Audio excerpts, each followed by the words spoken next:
35 वर्ष बांगलादेशवर 2 महिलांचं वर्चस्व. आता अचानक चित्र बदललं. बांगलादेशात 2 बेगमचं युग संपलं आणि सत्तेच्या केंद्रस्थानी येतोय डार्क प्रिन्स म्हणून ओळखला जाणारा तारिक रहमान. हा बदल केवळ बांगलादेश पुरता मर्यादित आहे का, की भारत बांगलादेश संबंधांवर याचा परिणाम होणार आहे? याचा आढावा आपण घेणार आहोत. नमस्कार, मी विहंग ठाकूर.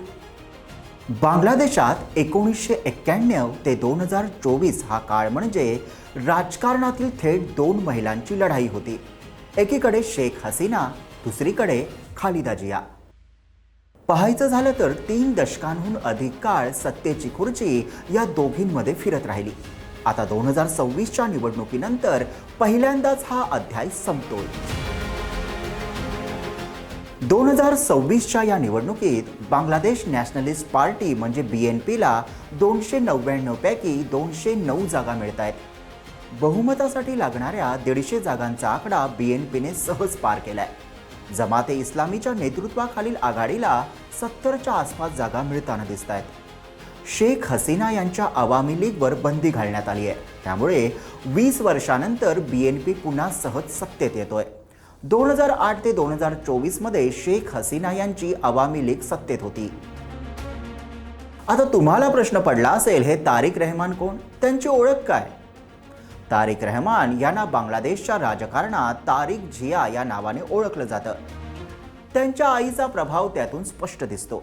त्यांचं कुटुंब हे सक्रिय राजकारणात पूर्वीपासून होतं. ते जियाउर रहमान आणि खालिदा जिया यांचे पुत्र आहेत. त्यांचा जन्म 1967 मध्ये झाला. त्यावेळी बांगलादेश हा पूर्व पाकिस्तान म्हणून ओळखला जायचा. 1971च्या मुक्तीवाहिनीच्या संघर्षात मुक्ती संग्रामात बांगलादेशला स्वातंत्र्य मिळालं. त्यावेळी तारिक केवळ 4 वर्षांचे होते. त्यांना त्यावेळी ताब्यात घेण्यात आलं होतं, नजरकैदेत ठेवण्यात आलं होतं. त्यामुळेच त्यांचा पक्ष BNP त्यांना युद्धातील सर्वात कमी वयाचा बंदिवान म्हणून त्यांचं कौतुक करतो. आई खालिदा जिया माजी पंतप्रधान आणि BNP पक्षाच्या सर्वोच्च नेत्या राहिल्या. तारिक रहमान यांना BNPचा डार्क प्रिन्स असं म्हटलं जातं. 2005 मध्ये अमेरिकन परराष्ट्रीय विभागाच्या एका गोपनीय अहवालात त्यांचा उल्लेख याच टोपण नावाने करण्यात आला होता. हा गोपनीय अहवाल नंतर विकिलीक्सने सार्वजनिक केला. त्यात बांगलादेशातील राजकीय विरोधकांविरोधातील हिंसाचारात तारिक रहमान यांचा सहभाग असल्याचा उल्लेख होता. 2001 ते 2006 या काळात BNP आणि जमाते इस्लामी आघाडीचं सरकार असताना पंतप्रधान पदावर खालिदा जिया होत्या. पण प्रत्यक्ष सत्तेचा केंद्रबिंदू तारिक रहमानच असल्याचं मानलं जातं. त्या काळात हवा भवन नावाच्या इमारतीतून कारभार पाहिला जात होता. या ठिकाणाला अनौपचारिकपणे शॅडो PMO कार्यालय असं म्हटलं जात होतं. तारिक रहमान याच्यावर गंभीर आरोप झाले होते. त्यामध्ये भ्रष्टाचार, मनी लॉन्ड्रिंग, 2004 मध्ये शेख हसीना यांच्या रॅलीवर झालेल्या ग्रेनेड हल्ल्याचा खटलाही होता.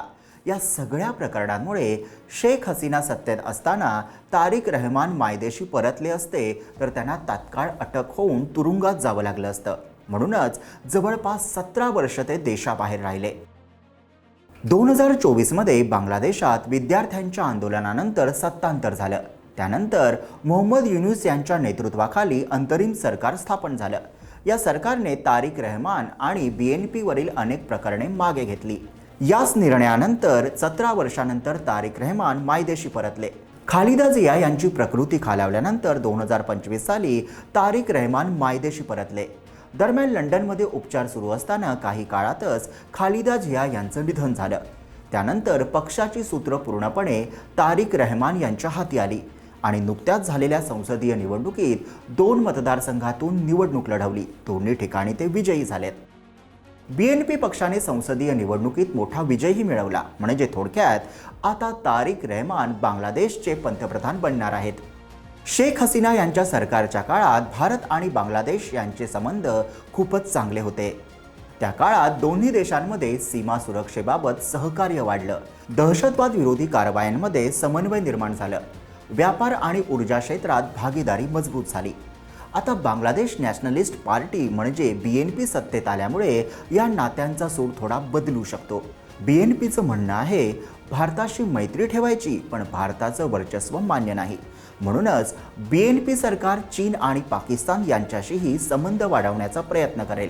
थोडक्यात सांगायचं तर भारत बांगलादेश संबंध तुटणार नाहीत, पण ते आधीसारखे एकतर्फी राहणार नाहीत. संबंध तुटणार नाहीत, पण समीकरण बदलेल.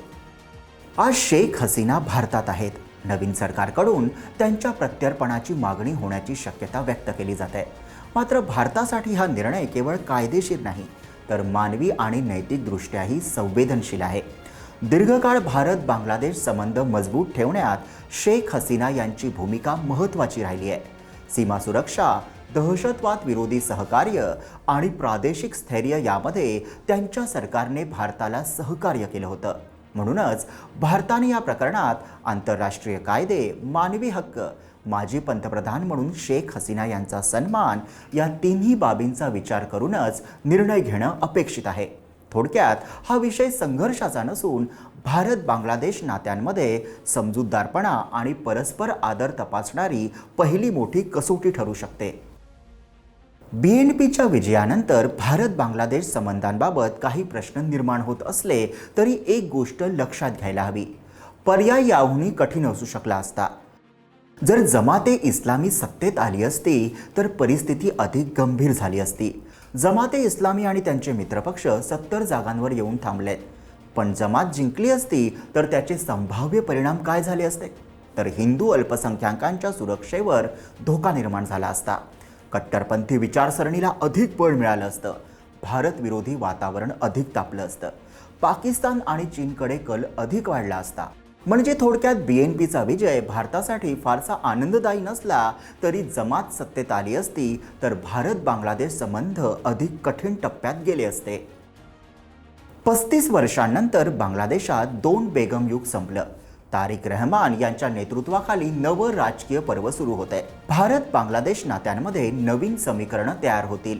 शेख हसीना प्रत्यर्पण आणि अल्पसंख्याकांची सुरक्षा या 2 मुद्द्यांवरच या नात्याची पहिली खरी कसोटी लागणार आहे. तारिक रहमान भारतासाठी फार चांगला पर्याय नाही, पण जमातपेक्षा तरी नक्कीच बरा पर्याय आहे का? तुम्हाला काय वाटतं? कमेंटमध्ये लिहा आणि व्हिडिओला लाईक करा, शेअर करा आणि आमच्या YouTube चॅनलला सबस्क्राईब करा.